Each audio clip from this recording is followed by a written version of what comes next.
मंत्रिपरिषद के मेरे साथी श्रीमान राधा मोहन सिंह जी, डॉक्टर संजय जी,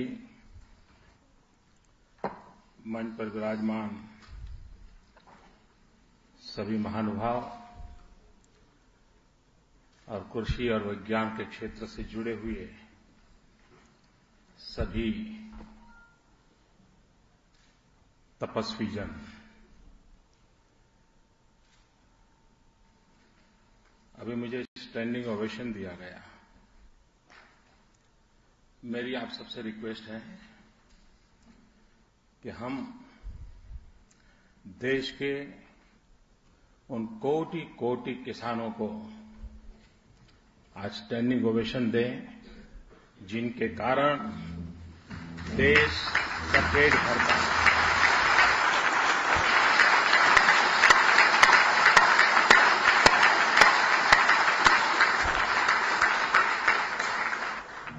हम स्टैंडिंग ओवेशन उन महानुभावों को दें जिन्होंने आज अवार्ड भी प्राप्त किया है और देश में इस प्रकार की गतिविधि से जुड़े हुए हैं, जिनका सम्मान करने का मुझे सौभाग्य मिला है।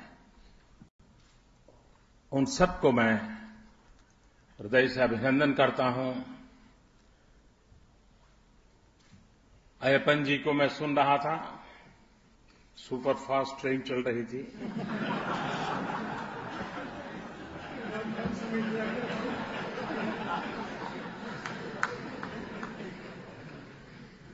इसी तेज गति से कृषि विकास भी होगा, ऐसा मुझे बड़ा भरोसा है।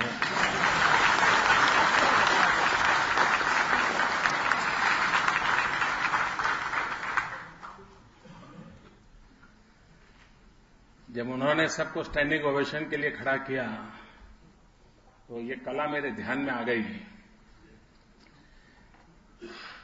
कि लंबी देर तक सुनते समय नींद आ जाती है, तो बीच बीच में स्टैंडिंग ओवेशन अच्छा रहता है।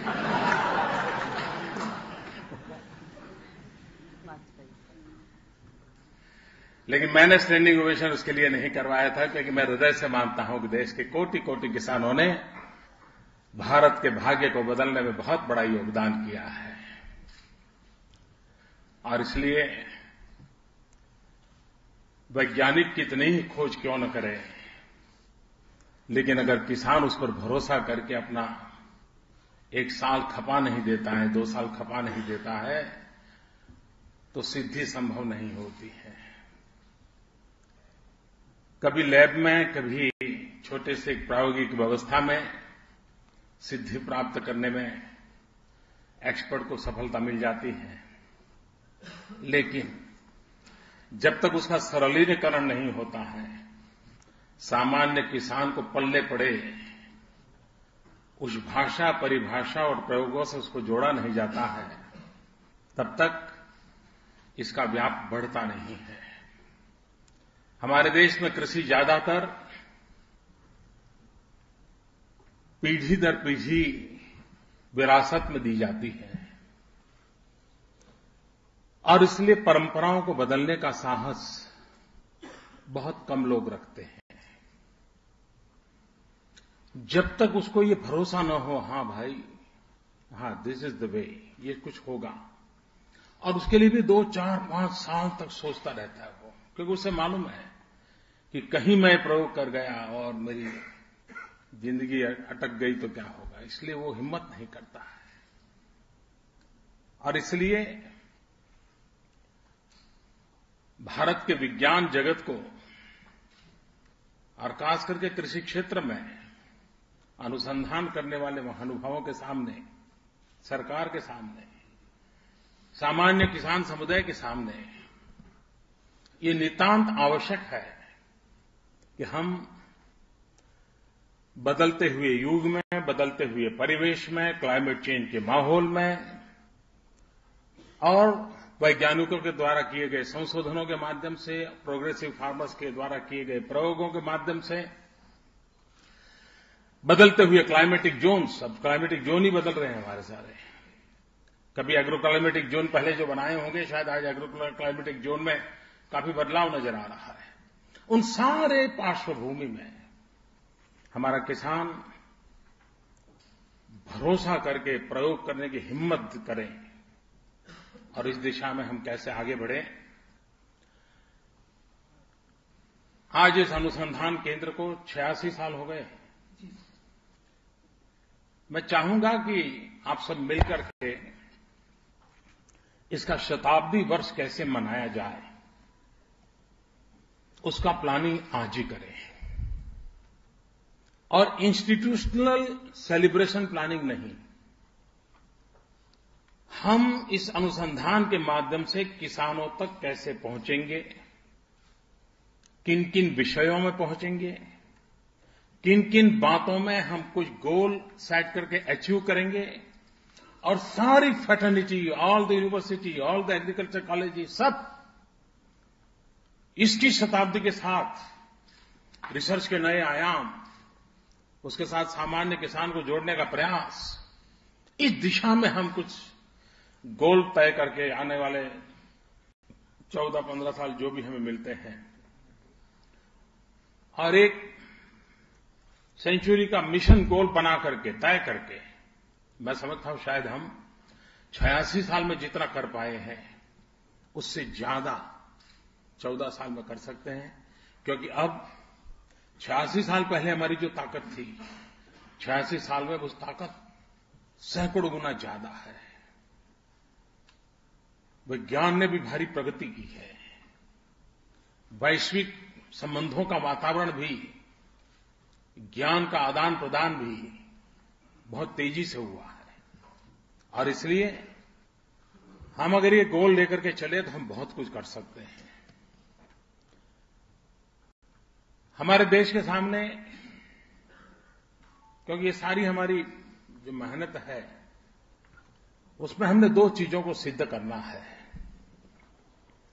एक, हमारा किसान देश और दुनिया का पेट भरने में सामर्थ्यवान हो,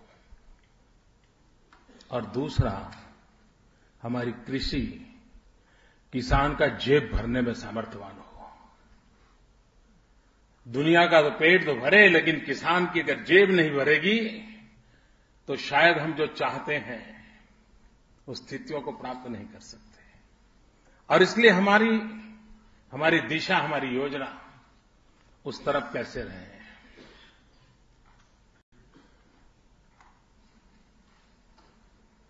हमारे जमीन तो बढ़ने वाली नहीं है, परिवार बढ़ते चले जा रहे हैं, मांग बढ़ती जा रही है, और इस समय हमने उन चैलेंजेस को एड्रेस करना पड़ेगा। और हमारा फोकस सॉइल फर्टिलिटी, हमारे सॉइल में सदियों पहले जमीन को सुधारने के प्रयोग होते थे, ऐसा नहीं कि आज ही हो रहे हैं, लेकिन समय के अभाव से, आर्थिक दौड़ में किसान अब वो समय नहीं देता है। जमीन सुधार के लिए बीच में एक टाइम देना चाहिए, कुछ प्रक्रियाएं करनी चाहिए, जो उसको जानकारी है लेकिन कर नहीं पाता है। तब वैज्ञानिक इंटरवेंशन आवश्यक हो जाता है। उसकी परंपरागत पद्धतियां और साइंटिफिक इंटरवेंशन दोनों की जोड़ करके हम हमारी जमीन की फर्टिलिटी के संबंध में कोई निश्चित गोल के साथ कैसे आगे बढ़ सकते हैं। क्योंकि हमारे सामने आवश्यक है कि हमें प्रति हेक्टर उत्पादन बढ़ाए बिना हमारा कोई चारा ही नहीं है। उसी प्रकार से जो फसल 45 दिन में होती है, वो फसल 35 दिन में कैसे हो, वो कौन सी वैज्ञानिक पद्धतियां हो, किस प्रकार का टाइम फ्रेम हो, और फिर भी क्वालिटी इरोजन न हो।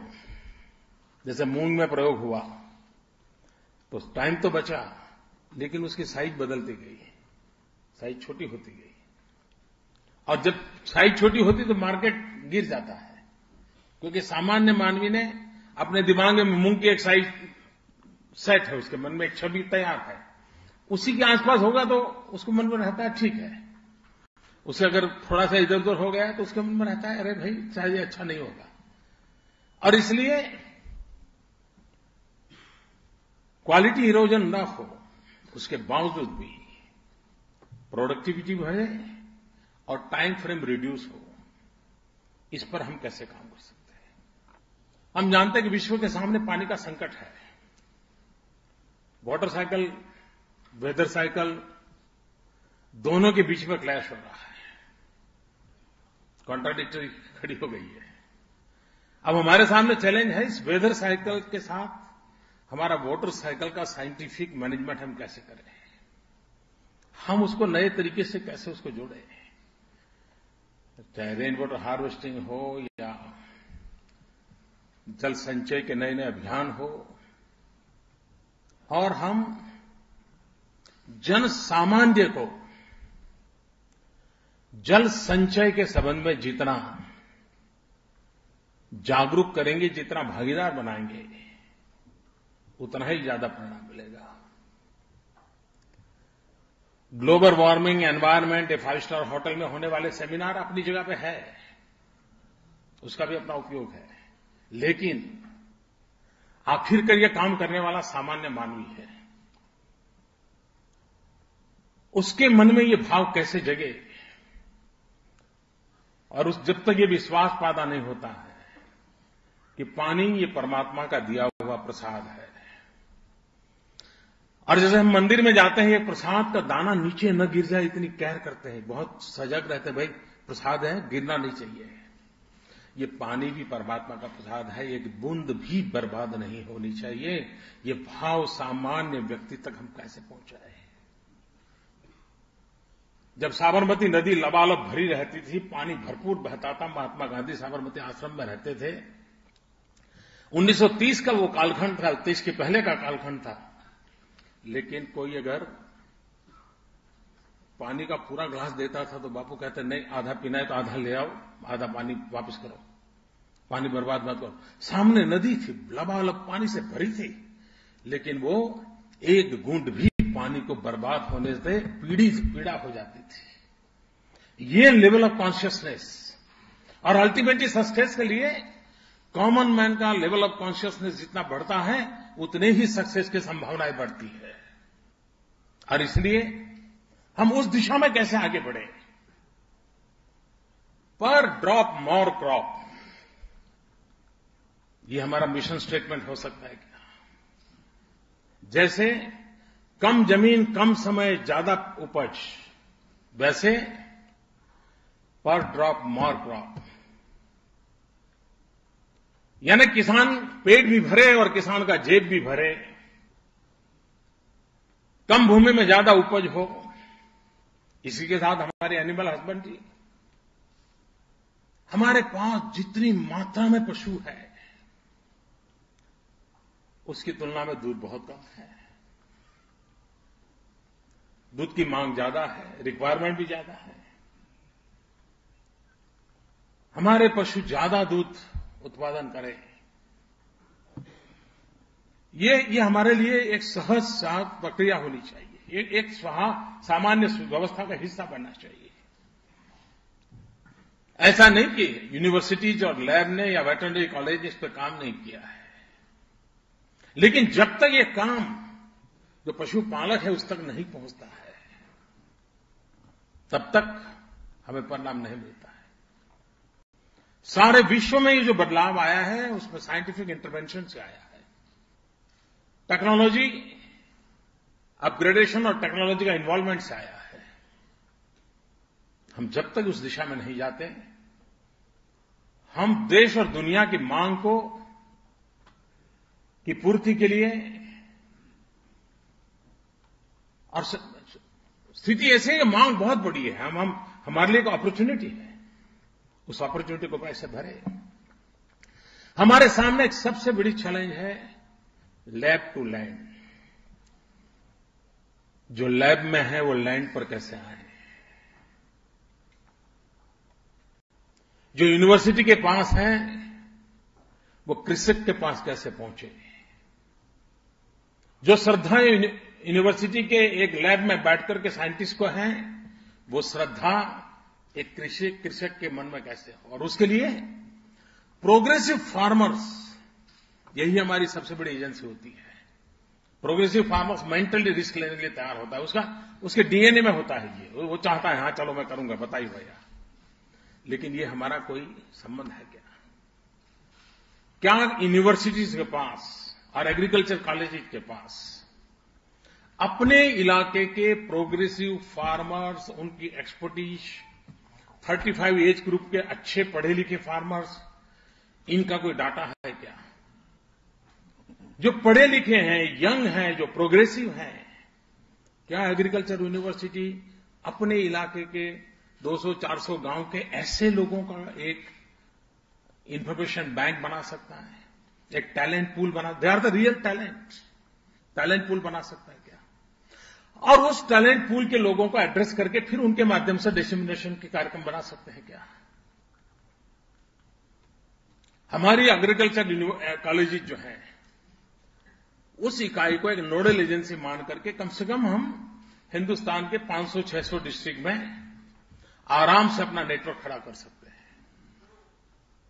तो हमारे जो अनुसंधान होते हैं, हमारी यूनिवर्सिटी है, हमारे कॉलेजेस हैं, और स्टूडेंट है, और फिर एक फैकल्टी है, उन सबको एक चेन बना करके इस व्यवस्था के लिए, और टाइम फ्रेम में काम कैसे हो और सहज प्रक्रिया के रूप से कैसे बने। जितनी हमारी एग्रीकल्चर कॉलेजेस हैं, उनका अपना कोई रेडियो स्टेशन हो सकता है, एग्रीकल्चर कॉलेज का रेडियो स्टेशन।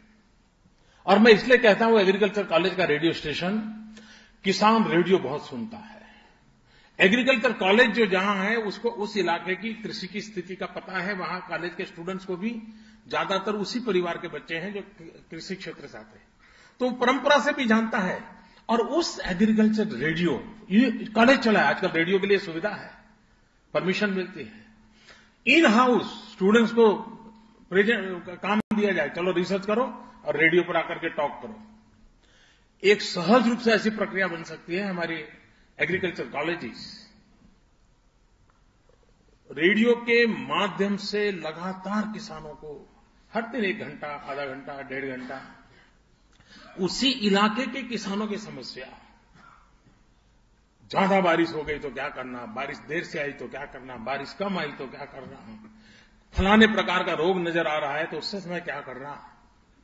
आप देखिए, अरबों खरबों रुपए के इन्वेस्टमेंट से बनी हुई मीडिया वर्ल्ड के सामने एक कॉलेज के बच्चों के द्वारा चलाया गया किसान के उपयोगी कार्यक्रम ज्यादा ताकतवर होगा, क्रेडिबल होगा, पॉपुलर होगा।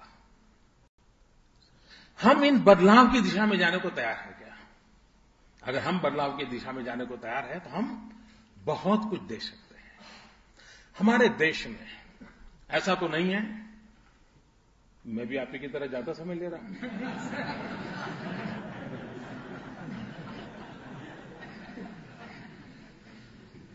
अपने आगे के लोग जो रास्ता छोड़ जाते हैं तो आदत पीछे वाले की वैसी हो जाती है। ऐसा नहीं कि हमारे स्टूडेंट्स ने कोई रिसर्च काम नहीं किए, पीएचडी प्राप्त नहीं की, उसके ऐसे लिखे हुए नहीं है रिसर्च। क्या हम तय कर सकते हैं विद इन 4 या 5 इयर्स सभी यूनिवर्सिटीज में अब तक एग्रीकल्चर में जितने भी रिसर्च हुए हैं, चाहे पीएचडी हुआ हो या रिसर्च पेपर लिखे गए हो, उन सबको डिजिटल करके कंपाइल कर सकते हैं।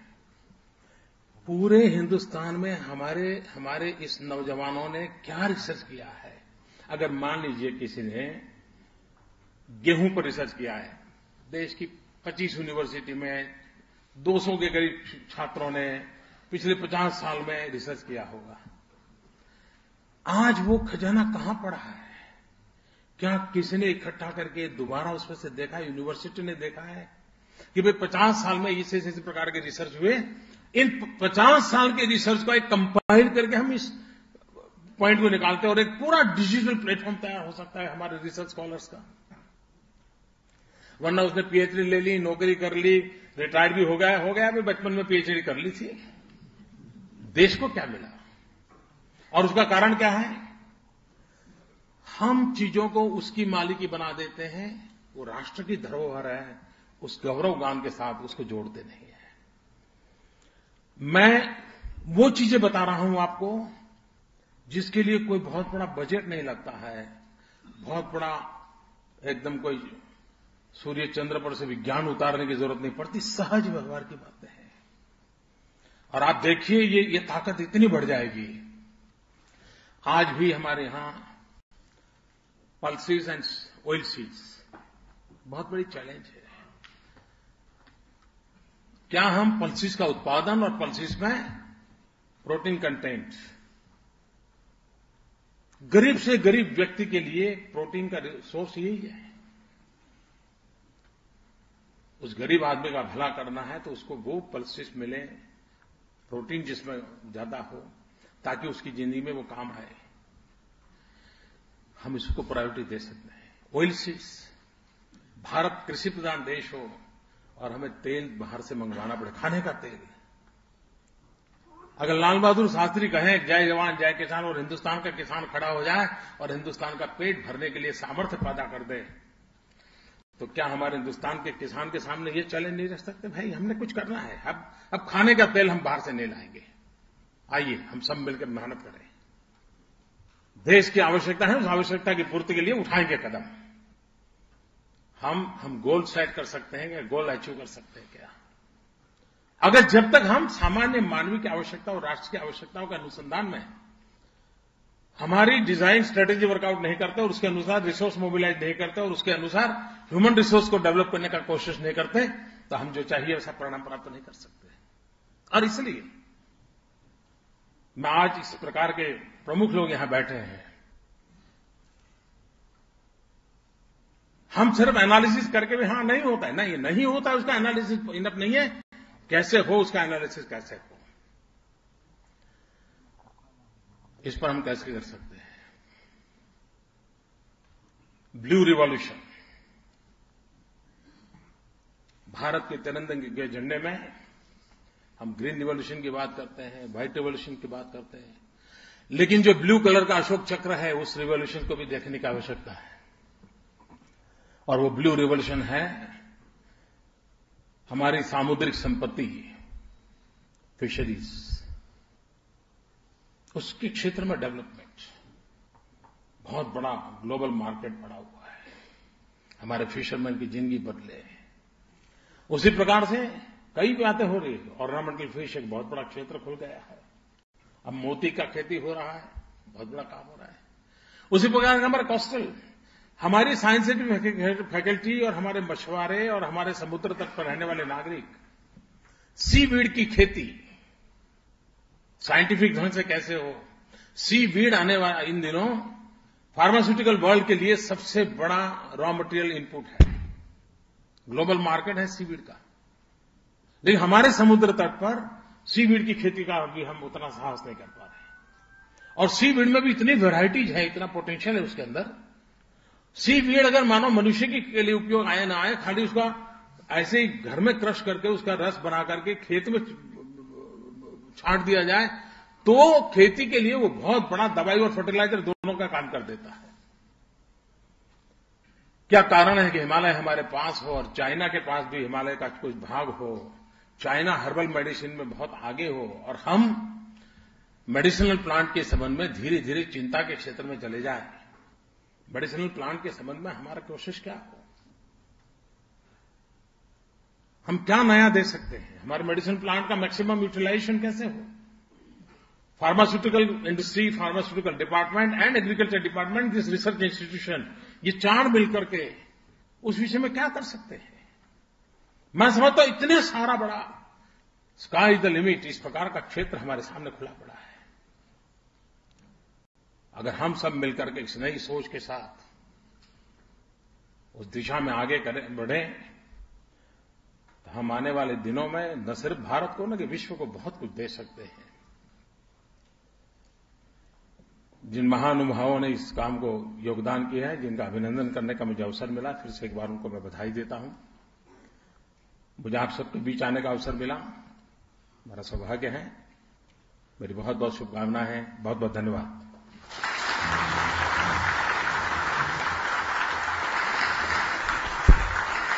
प्रधानमंत्री महोदय जी, आप